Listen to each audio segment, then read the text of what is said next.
Buenas, bem-vindos ao Minemos Mundana, História, Política e Psique. Eu sou o Cami, sou professor de História, estudante de Psicologia e hoje nós vamos falar sobre o Príncipe de Maquiavel. Antes de começar, eu gostaria de agradecer ao canal da Thalita e do Merlin. É possível que você tenha chegado até aqui através deles. Se não conhece ainda o canal deles, segue aqui embaixo, eu vou deixar o link deles na descrição. E vamos lá, vamos para nossa aula de hoje. O Príncipe de Maquiavel é um livro muito conhecido, é um clássico, o livro que dá início à ciência política moderna. Foi escrito em 1513 e publicado só depois da morte do Nicolau Maquiavel, em 1532. O Príncipe foi escrito enquanto Maquiavel estava preso, para tentar reconquistar os favores dos Médici, que foram sempre os seus financiadores, os seus senhores. Então ele estava tentando ensinar um príncipe como chegar à soberania e sustentar a soberania, E ele tem um grande objetivo, de que ele pensa que é necessário que a Itália seja unificada e se torne um Estado moderno, com um soberano forte. Então ele vai escrever um manual de como conquistar a soberania, manter a soberania, e ter um governo forte. E as ideias desse manual ainda são utilizadas amplamente pelos políticos até hoje. E a grande importância desse livro é que ele quebra, pela primeira vez, ao falar de política, com a ética e a moral cristã e mesmo com alguns preceitos lá do período clássico greco-romano, Tem muita coisa aí pelo YouTube, em qualquer lugar, na internet, falando sobre o livro, então eu não pretendo também fazer uma aula muito aprofundada sobre esse livro. Nesse vídeo eu pretendo trazer algumas ideias desse livro, fazendo um paralelo com a nossa época, com o que acontece no nosso mundo político atual. Como nos próximos vídeos eu também vou falar de outros autores, eu vou tentar trazer sempre um mesmo início, e desenvolver essas ideias comparando os autores, Maquiavel, depois com os outros iluministas, tendo mais ou menos as mesmas bases de comparação, como se a gente estivesse montando um quadrinho aqui. Isso é costume de professor, porque essas aulas eu já dei muitas vezes e eu costumo apresentar esses pensadores no formato de quadro mesmo. Então eu gostaria de começar pela ideia de natureza humana, que para os pensadores do iluminismo ela vai ser bem importante também. E o Maquiavel não começa por aí o seu pensamento, mas ele vai falar também da natureza humana ao longo de todo o livro do Príncipe.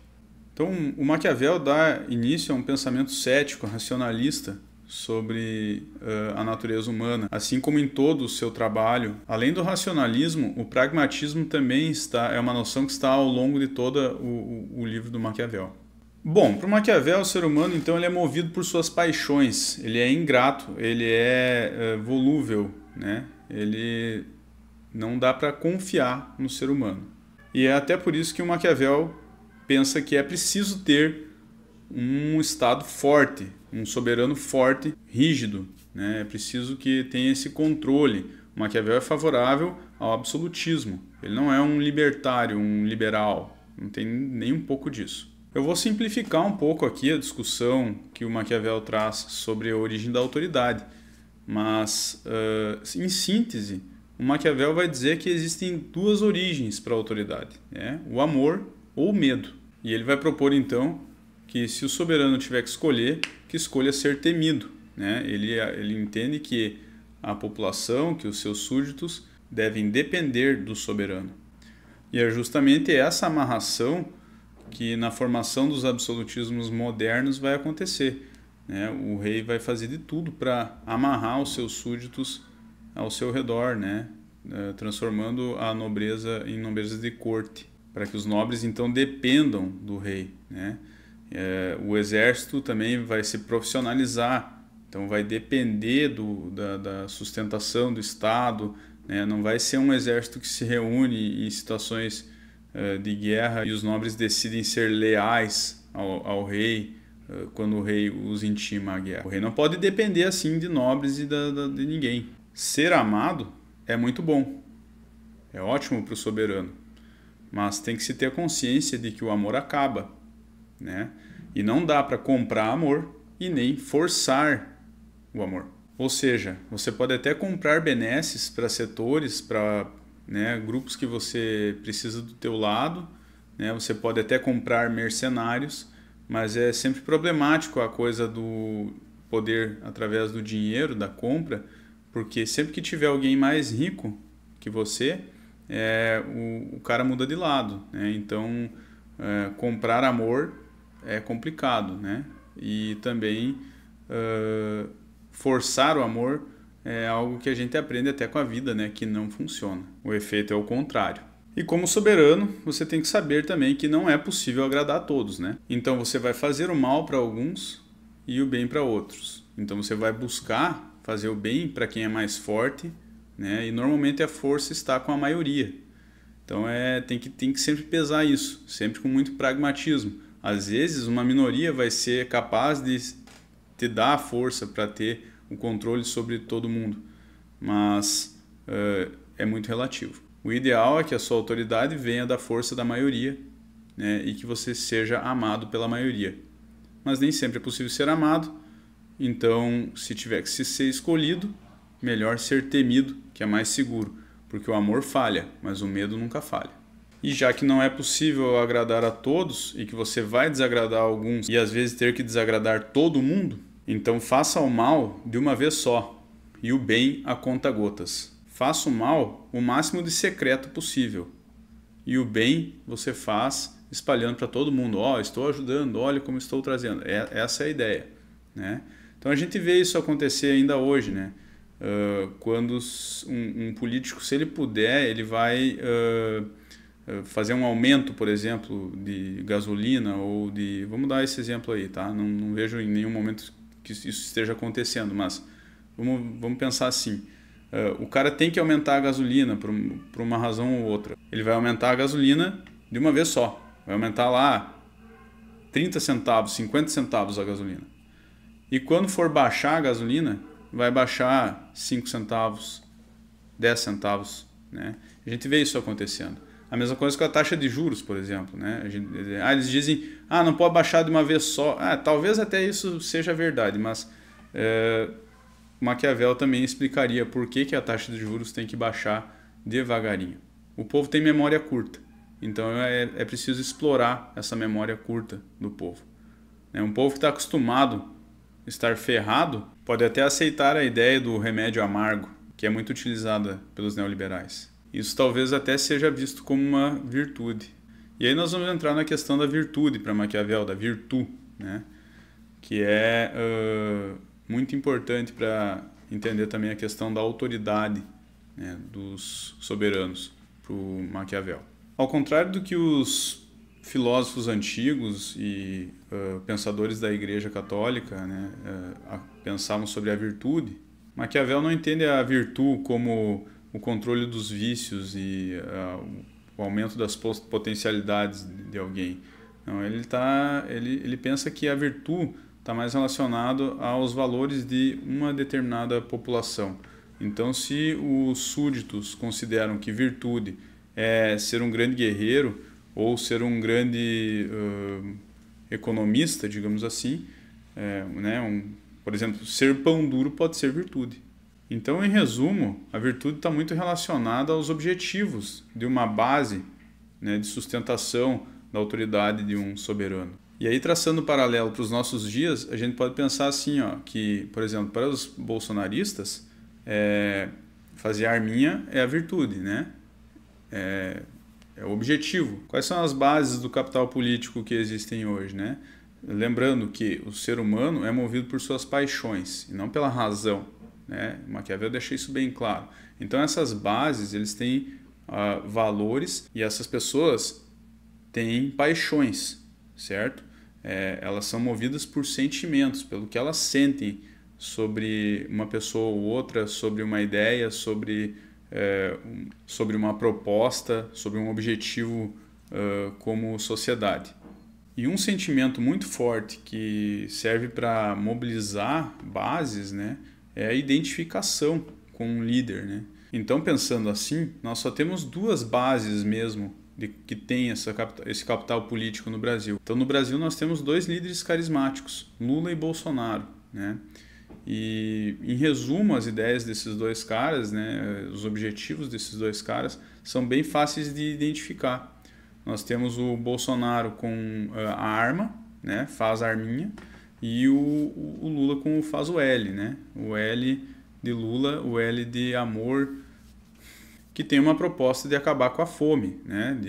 Ele sempre deixa muito bem claro nos discursos dele de que se terminar o meu governo, e tanto isso lá em 2003 quanto agora em 2022, né, quando ele assume, 2023 quando ele assume, ele fala muito bem claramente: se no final do meu governo cada pessoa do país, cada pobre que estiver no país, estiver comendo de manhã, de tarde e de noite, né, 3 refeições por dia, o meu governo terá sido um sucesso. E podem ter certeza que para a base que votou no governo Lula, isso terá sido os objetivos concluídos, terá sido um governo com virtude, né, virtuoso.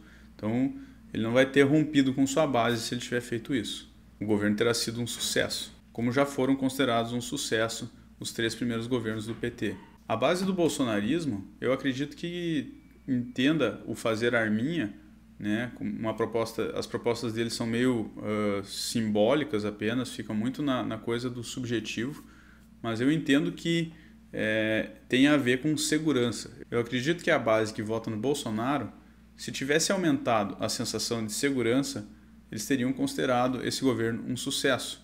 Talvez o governo Bolsonaro tenha conseguido seus objetivos. Ele facilitou o porte de armas, né? Existia uma série de outros valores que ficavam nas entrelinhas dos discursos de Bolsonaro que ele também tratou, né, durante seu governo, o passar a boiada, né, etc. Então, acredito que ele não tenha sido tão eficiente nessas outras situações. Um outro grande valor que movia a base bolsonarista, ou seja, os eleitores do Bolsonaro, nem todos que eram bolsonaristas, mas que votaram no Bolsonaro, era o próprio anti-petismo, o anti-Lula, né? Porque se construiu uma ideia de PT sendo um partido corrupto, e essa galera tem como um grande valor, que é um objetivo de todos eles, o fim da corrupção, né? Então eles acreditam que basta colocar um presidente honesto lá em cima que vai dar tudo certo. E o Bolsonaro havia conseguido se vender como um presidente honesto. Só que eu acho que foi uma das falhas também durante o governo dele. E se tem uma coisa que foi fácil, foi demonstrar que o Bolsonaro não era um exemplo nenhum de honestidade.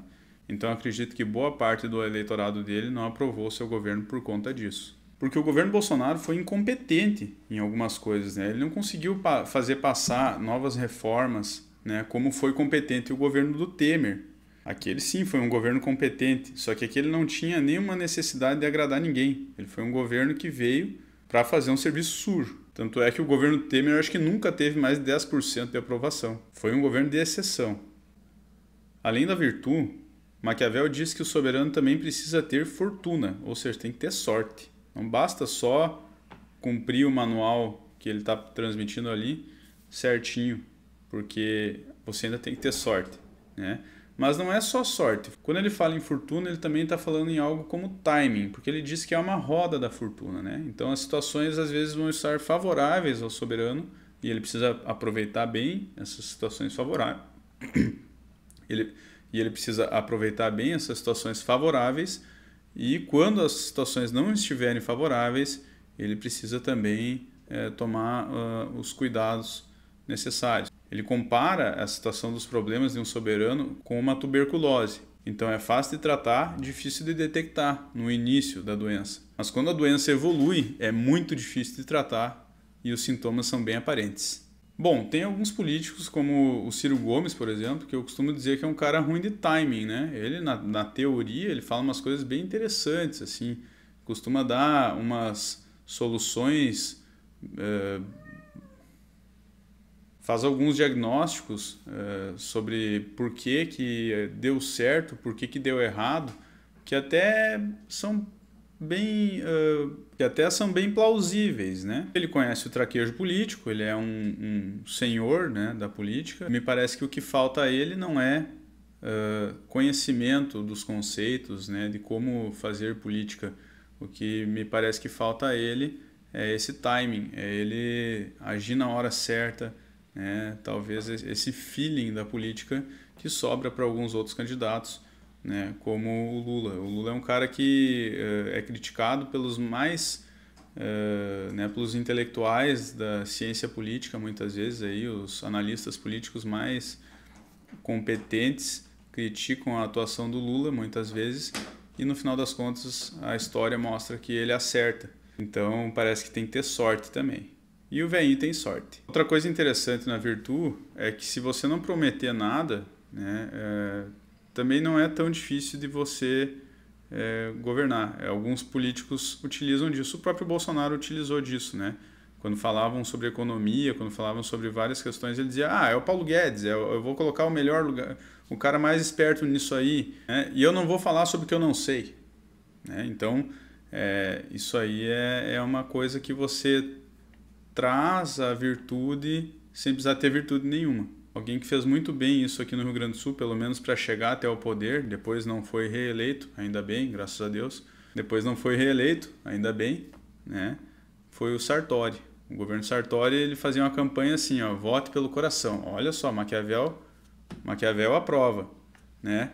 Vote com o coração, meu partido é o Rio Grande, né? A gente já viu esses discursos também, né? Brasil acima de tudo, eu tô enrolado na bandeira do Brasil. Sartori ia para a campanha com a sua mãezinha ali, olha que velhinha querida, ele, olha só. E aí ele dizia assim: eu pelo menos não sou mentiroso, porque eu não estou prometendo nada, então não vou mentir para vocês. Quando chegar no governo eu vejo o que fazer. E o que vai dar para fazer? Olha só, o cara não prometia nada, então não vai mentir também. E pelo menos é um cara que não mente. Olha só, que bom, é um cara honesto. Só que tu vai cobrar o quê de um cara desse? Depois ele não faz merda nenhuma e você vai dizer, tá bom, pelo menos não mentiu para mim. Talvez o ódio à educação seja algo também que mobilize uma parte do eleitorado no Rio Grande do Sul, porque ele teve a pachorra de, numa entrevista, falar assim sobre o pagamento do piso salarial dos professores naquela época, que era uma pauta muito reclamada, e ele disse para os professores irem buscar o piso na Tumeleiro, que é uma loja de materiais de construções muito grande em todo o Rio Grande do Sul. Então me parece que ele mobilizava nesse vídeo um ódio pela educação que existe aqui no Rio Grande do Sul, né? Porque ou se não há ódio, há pelo menos um grande descaso, né? Porque a população mesmo assim votou nele. E o pior, muitos professores votaram nele. E ele cumpriu à risca nessa parte o governo dele, porque ele passou o governo todo sendo sádico com os professores, né?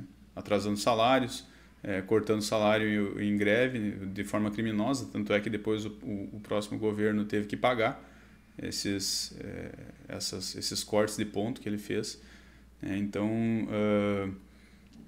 bom, eu sou movido pelas minhas paixões. Quando eu digo que odiei o governo Sartori, foi horrível para mim. Bom, e o vídeo vai ficando por aqui. Espero que tenham gostado. Muito obrigado por assistirem até aqui. Deixe aí o seu like, se inscreva no canal se você ainda não é inscrito. E fique ligado aí para os próximos vídeos. Deixe seu comentário, sua pergunta, sua crítica, né? Ajude a pautar o canal. E até o próximo vídeo. E valeu!